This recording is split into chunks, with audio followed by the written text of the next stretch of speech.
Alhamdulillah nahmaduhu wa nasta'inuhu wa nasta'gfiruh wa na'udzubillahi min sururi anfusina wa min sayyiati a'malina may yahdihillahu fa huwal muhtadi wa may yudlil falan tajida lahu waliya mursyida. Asyhadu an la ilaha illallah wahdahu la syarikalah wa asyhadu anna Muhammadan abduhu wa rasuluhu la nabiyya ba'da wa ba'du. Ikhwati iman yang dimuliakan oleh Allah Subhanahu wa taala. Alhamdulillah, bersyukur kita kehadirat Allah Subhanahu wa taala. Kita masih diberi kesempatan untuk menjalani kehidupan di dunia ini dalam rangka kita semua mengemban tugas utama kehidupan, yaitu beribadah kehadirat Allah Subhanahu wa taala. Alhamdulillah, pada kesempatan saat ini kita masih bisa menyempatkan meluangkan waktu untuk hadir di majelis ilmu dalam rangka kita mencoba mempelajari hal-hal yang berkaitan dengan tuntunan ajaran Islam. Dalam hal ini kajian kita masih dengan kajian Sirah Nabawiyah. Pada pertemuan yang lalu kita sudah menyampaikan bagaimana Rasulullah Shallallahu Alaihi Wasallam membangun kehidupan masyarakat di kota Madinah. Kota Madinah yang tadinya kaum Aus dan Khazraj itu kaum Ansor, mereka senantiasa berselisih, berperang, akhirnya mereka damai. Itu diantara nikmat Allah Subhanahu wa ta'ala. Selanjutnya, pada kesempatan ini kita coba buka firman Allah yang terdapat di dalam Quran surat Al-A'raf ayat 96. A'udzubillahi minasyaitonir rajim. Walau ana ahlal qura amanu wattaqau la fatahna alaihim barakatim minas sama'i wal ard walakin kadzabu fa akhadnahum bima kanu yaksibun. Shadaqallahul azim. Dan kalaulah penduduk negeri itu beriman dan bertakwa kepada Allah, maka kami Allah Subhanahu wa taala akan membukakan untuk mereka banyak keberkahan dari langit dan bumi, dan akan tetapi mereka mendustakan, maka kami Allah Subhanahu wa taala mengazab mereka karena apa yang mereka lakukan. Surat Al-A'raf ayat 96 ini memberikan dua kabar untuk kita. Yang pertama itu kabar gembira. Yang kedua peringatan keras. Kabar gembiranya adalah Allah Subhanahu wa taala menjanjikan sekiranya penduduk negeri itu beriman dan bertakwa, Allah akan membukakan keberkahan dari langit dan bumi.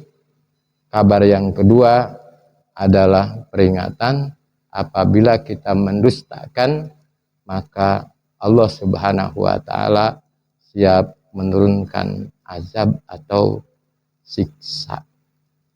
Ikhwatu iman yang dimuliakan oleh Allah Subhanahu wa taala, dalam penjelasan kata as-sama dan samawat, para ulama menjelaskan ketika Al-Quran menyebutkan samawat, maka itu artinya cakrawala, samawat itu jagat raya. Tetapi ketika Allah menyebut as-sama mufrad singular, artinya itu arah. La fatahna alaihim barakatim minas sama. Ini bukan samawat, tapi sama. Berarti Allah akan menurunkan keberkahan dari atas, wal ard, dan dari bawah. Gitu. Ada ulama juga yang menjelaskan, diantaranya di tafsir Kementerian Agama, juga tafsir yang dikeluarkan oleh Kerajaan Saudi Arabia, menjelaskan bahwa walau ana ahlal qura ammanu wa taqau, itu menjelaskan tempat-tempat, daerah-daerah di mana Allah Subhanahu wa taala menurunkan, mengutus utusannya. Nabi dan Rasul yang diutus di tempat itu rata-rata itu mendapatkan penentangan, mendapatkan perlawanan. Maka Allah Subhanahu wa taala menjelaskan lau ana ahlal qura amanu wattaqau, itu maknanya adalah mereka mengikuti, menerima dakwah Nabi dan Rasul itu. Dan tidak ada tempat, daerah di mana Nabi dan Rasul diutus itu semuanya menjadi pengikut setia. Mesti ada di antara mereka yang melakukan penentangan. Terkecuali para ulama ahli tafsir menjelaskan itu umat Nabi Yunus. Itu terkecuali.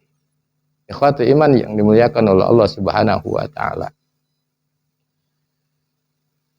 Para ulama juga menjelaskan bahwa keberkahan akan diraih ketika kita mengikuti petunjuk dari Allah dan mengikuti arahan tuntunan dari utusannya, dari Rasulullah Shallallahu Alaihi Wasallam.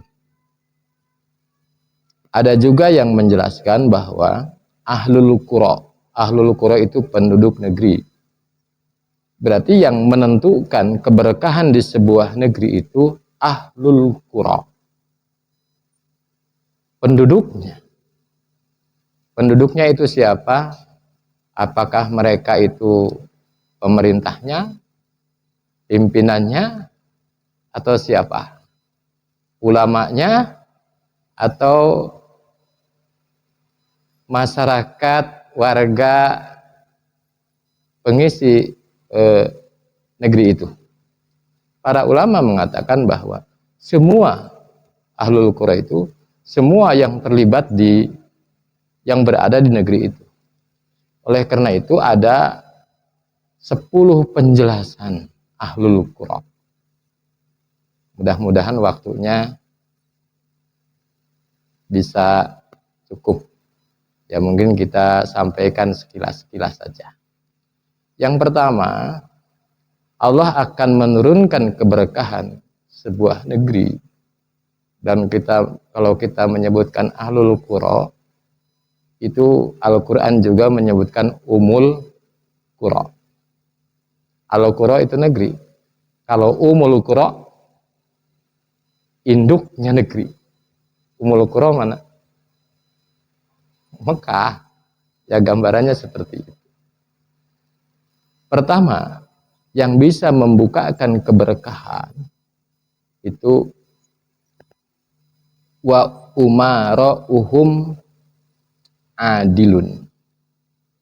Ketika ada di negeri itu pemimpinnya yang adil. Siapa pemimpin itu? Apakah pemimpin itu eksekutif?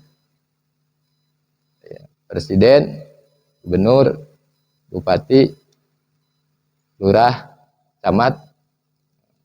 Ternyata kalau kita perhatikan itu disebut eksekutif.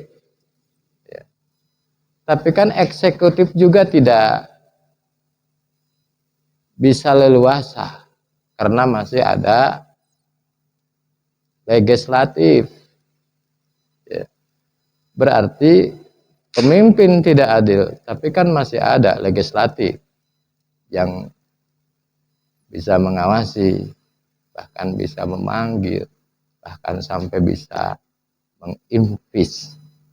Jadi ada yang menjelaskan bahwa kalau dilihat di kita wa umara'uhum adilun, jadi pemimpin itu tidak hanya sekedar kalau di kita presiden, termasuk perwakilan rakyatnya. Presiden itu tidak akan leluasa kalau tidak mendapat dukungan. Yang ketiga, ada juga yang mengatakan bahwa bukan hanya eksekutif dan legislatif, tapi hukama, para penegak hukumnya. Meskipun presidennya tidak adil, didukung oleh Dewan Perwakilan Rakyatnya, tetapi ketika penegak hukumnya adil, presiden bisa diadili,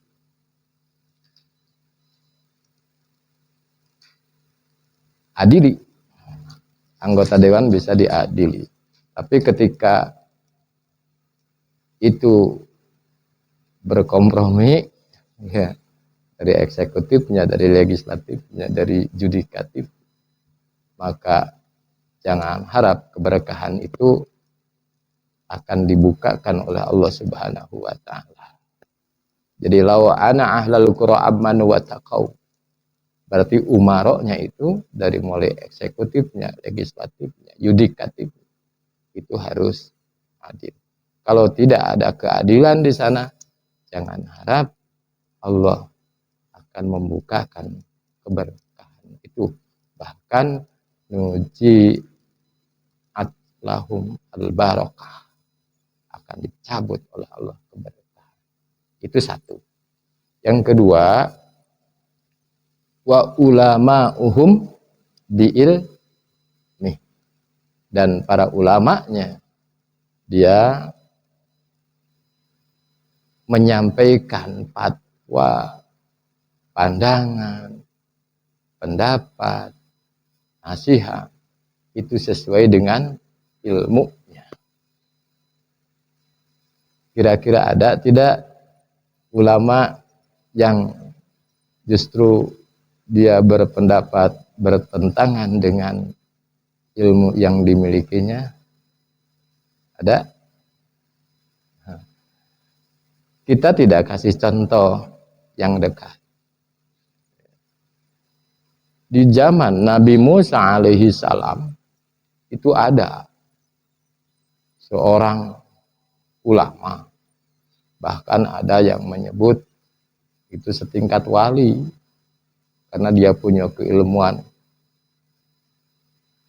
mumpuni, bahkan dia juga menguasai Taurat, bahkan beliau juga pernah bersama Nabi Musa alaihi salam itu langsung mendapat pengajaran Taurat di Tursina.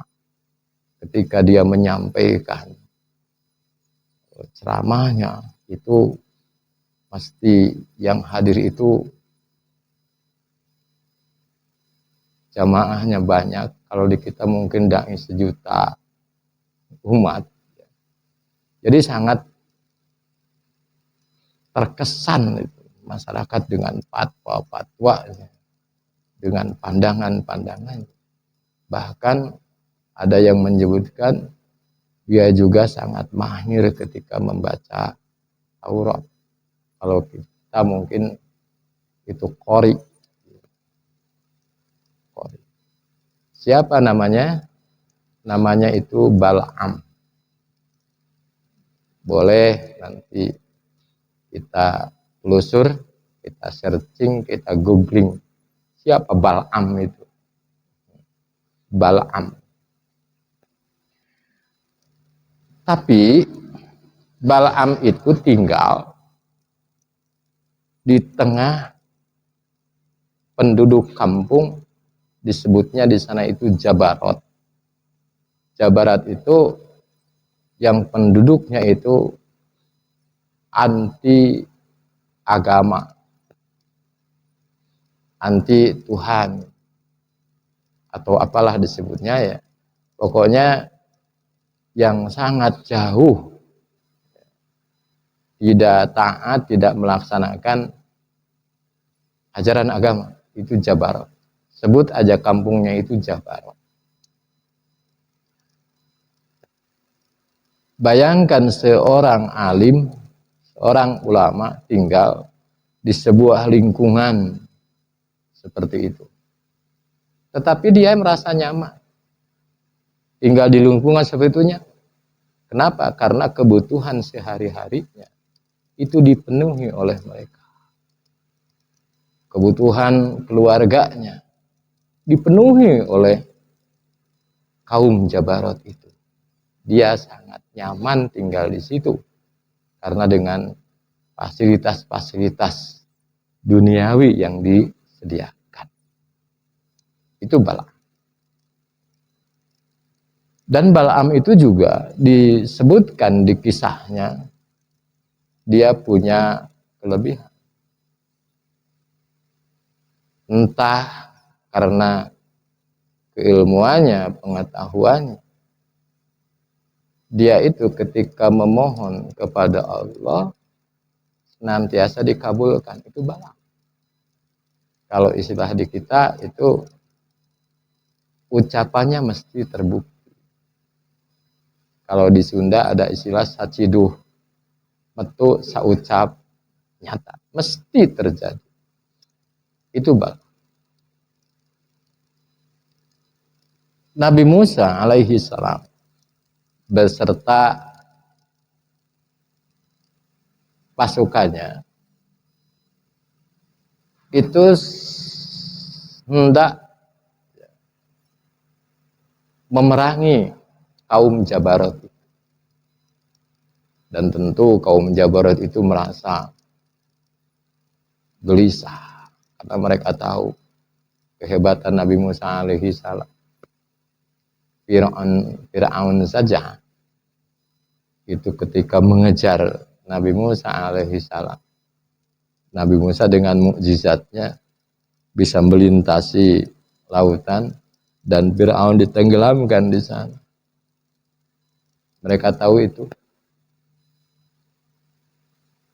Mereka merasa gelisah karena tahu ketika Nabi Musa menghadapi ahli sihir Fir'aun, tali-tali itu dilempar menjadi ular dan Nabi Musa alaihi salam diperintahkan oleh Allah an alqa supaya melemparkan tongkatnya dan tongkatnya menjadi ular yang lebih besar dan ular-ular ahli sihir Fir'aun itu dimakan. Mereka tahu itu. Kisah Nabi Musa alaihi salam ketika Bani Israel kaumnya meminta air, diabadikan dalam Al-Quran surat Al-Baqarah, wa idhistasqa Musa di qaumihi, ketika Allah memohon kepada Allah untuk kaumnya agar diberikan air, maka Allah memerintahkan kepada Nabi Musa alaihi salam, idrib bi'asraqal hajar, pukulkan tongkat itu kepada batu, pan fajarat min husnata asrata ainan, maka air pun keluar dari batu itu. Mereka gelisah bagaimana bisa menghadapi Firaun. Maka mereka teringat ada Balaam di sana. Mereka datang kepada Balaam meminta pandangan, meminta petunjuk bagaimana menghadapi Nabi Musa dan pasukannya. Maka Balaam pun menyampaikan, kita tidak mungkin mampu menghadapi Nabi Musa alaihi salam beserta pasukannya. Karena Musa itu kan nabi. Tentu Allah Subhanahu wa taala akan melindungi dia dengan malaikat-malaikatnya, itu kata Balaam. Tapi kaum Jabarot itu mendesak kepada Balaam, engkau kan seorang alim yang banyak ilmu, kira-kira ada tidak celah yang bisa kita lakukan Akhirnya Bal'am pun memutar otaknya dan diakui keilmuan Bal'am. Akhirnya Bal'am mendapatkan penjelasan bahwa Allah akan mencabut keberkahan ketika umat itu melakukan kemaksiatan. Kata Bal'am, sekarang begini, ketika nanti pasukan Nabi Musa dan pasukannya tiba, maka kita hadapkan paling depan itu kaum perempuan. Tapi perempuan yang ada di depan itu tolong, itu yang menyambut mereka, disuruhlah mereka itu bersolek, berdandan. Mau perang nih pergi ke salon dulu, dandan dulu. Tentu dengan penampilan-penampilan yang bisa menggoda ya, kaum pria. Dan itu pun fatwanya dilakukan. Ternyata betul.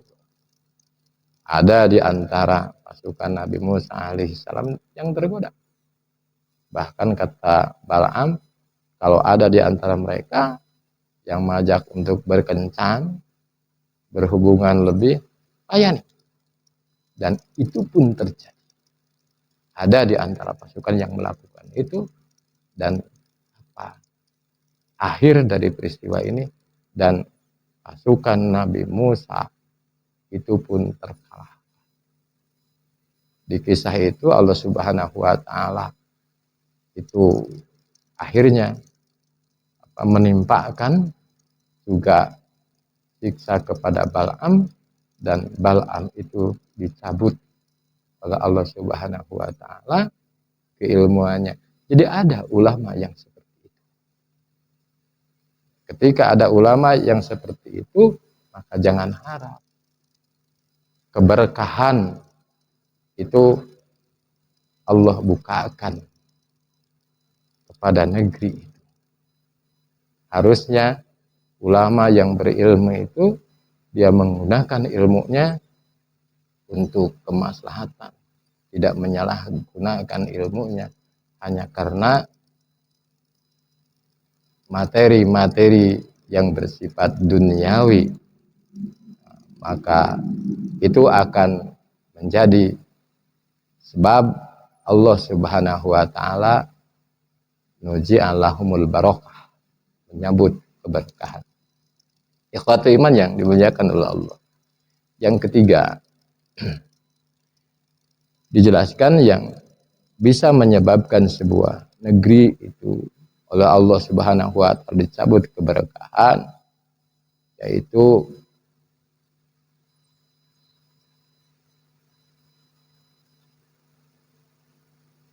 wat tujaru bisidqihim. Para tujar itu kan dari tijarah, pedagangnya jujur. Kalau dikembangkan bukan hanya pedagangnya, mungkin kalau kita pebisnis, bukan pebisnis saja, pelaku ekonomi. Ya, para pelaku ekonomi itu berlaku jujur, tidak terjadi suap menyuap, manipulasi. Apabila itu terjadi, maka jangan harap Allah menurunkan keberkahan. Selanjutnya, karena ini ada 10, mudah-mudahan bisa tersampaikan. Yang selanjutnya yang keempat ya. Yang keempat itu amanatu al-ujar wa ujarauhum amanah. Ujar itu dari ajrun. Ajrun itu kan pahala. Ajrun itu kan upah. Ajrun itu buruh. Jadi ujar itu berarti para buruh, para pekerja. Mungkin pekerja lebih level kecil. Kalau yang besarnya pemborong. Kalau di atas pemborong apa tuh? mereka itu jujur. Ketika para pekerja itu sudah tidak jujur, jangan harap itu ada keberkahan. Kita sering kalau di kampung-kampung kan menyuruh para pekerja untuk di sawah. Itu biasanya kalau di kampung-kampung itu nyuruh kerja ke sawah. Yang punya sawahnya itu tidak nongkrong di situ, tidak menunggu di sana. Mereka lebih percaya. Kenapa? Kejujuran mereka. Mungkin sore harinya dilihat, siang harinya dilihat. Di mana pekerjaan itu. Beda dengan proyek-proyek kan, sampai ditunjuk mandor. Mandor itu kan dari nadoro ya. Nadoro melihat, mandor itu berarti yang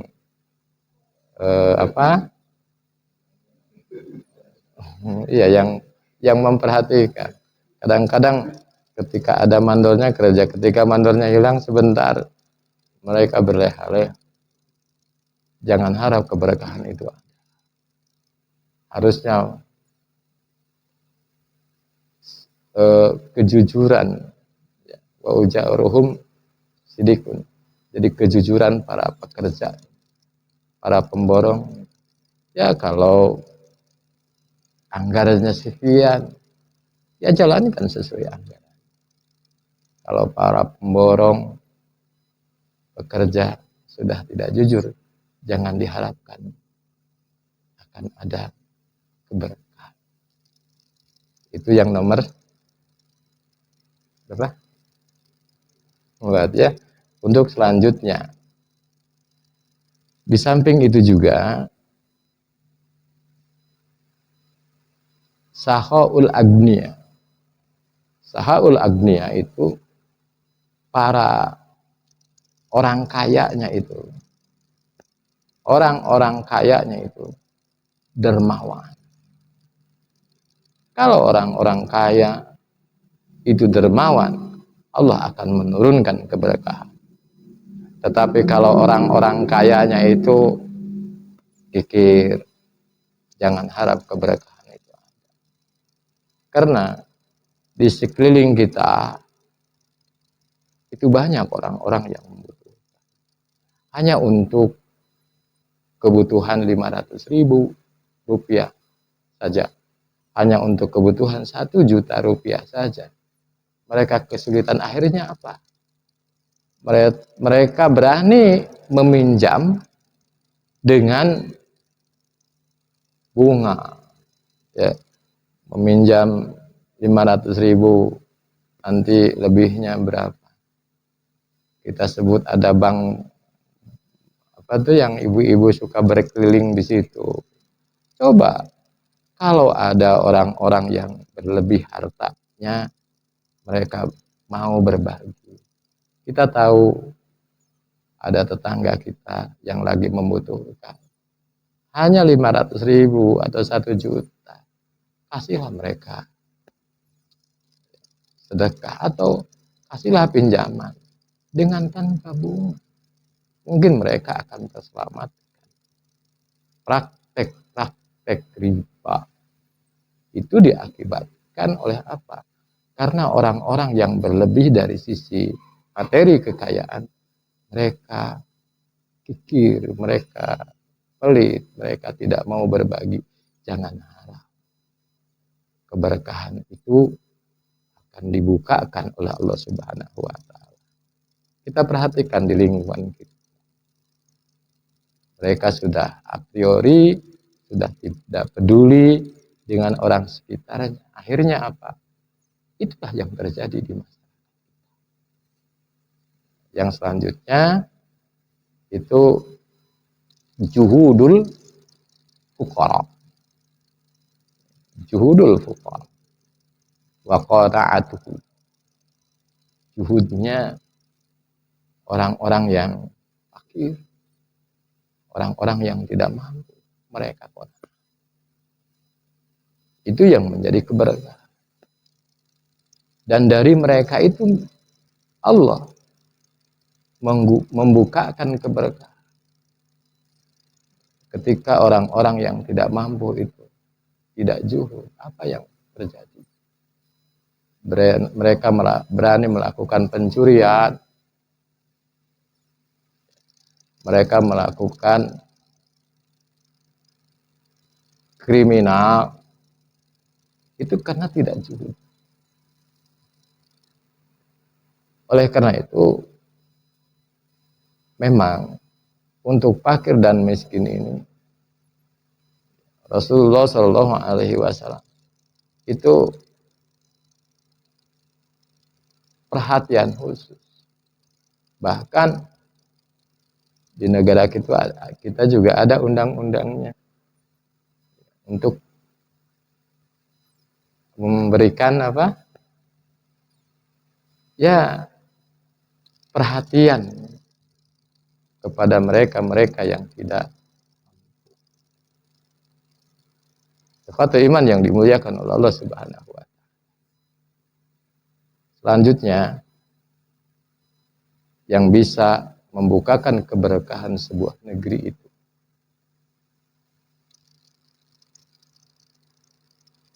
birul aulad lil aba wal umahat.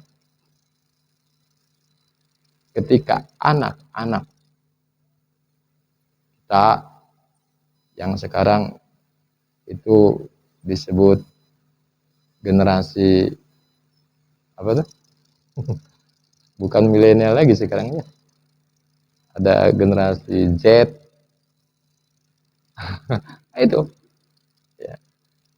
Itu mereka bakti kepada bapak dan ibunya, berbuat baik kepada orang tua. Ketika anak-anak generasi kita sudah tidak berbuat baik kepada orang tuanya, jangan harap keberkahan itu Allah buka. Bagaimana perhatian kita untuk generasi ke depan? Jangan sampai generasi ke depan itu rusak. Dan sekarang memang ada agenda-agenda yang hendak menghancurkan sebuah negeri itu dengan merusak generasi mudanya. Maka kita harus ada perhatian khusus untuk generasi ini. Dan Rasulullah SAW mengatakan ketika ada seorang anak yang durhaka kepada orang tuanya, maka aras Allah itu terguncang. Begitu dah. Bahkan dikisahkan, kita sering dengar cerita ini, sahabat Rasulullah SAW yang bernama Alqamah. Sering kita dengar cerita Alqamah. Alqamah itu dia sangat berbakti kepada orang tua. Setiap dia pulang dari ikhtiarnya, dari usahanya, hasilnya itu senantiasa dia berbagi kepada orang tuanya. Dia dulu kan bagian orang tuanya. Mungkin kalau kita setiap kali kita mendapatkan upah, kita mendapatkan gaji, kita sisihkan untuk orang tua kita. Satu ketika orang tuanya itu menanti-nanti anaknya. Kok belum ada yang biasanya memberikan hasil usaha, kemana anaknya itu? Ternyata diceritakan dipengaruhi oleh istri. Ada yang menyebutkan seperti itu. Akhirnya orang tuanya itu merasa tidak enak hati.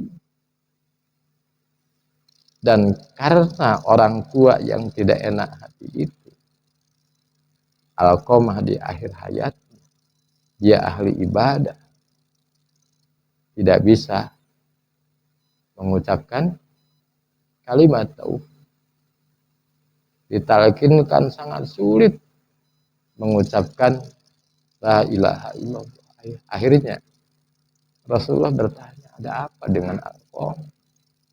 Setelah diteliti, oh iya, karena dia menjadikan orang tuanya sakit, mungkin itu dia lupa, bisa saja kan, tapi orang tuanya tersinggung, akhirnya didatangi supaya orang tuanya memaafkan, memberi maaf untuk alkohol, tapi orang tuanya tidak.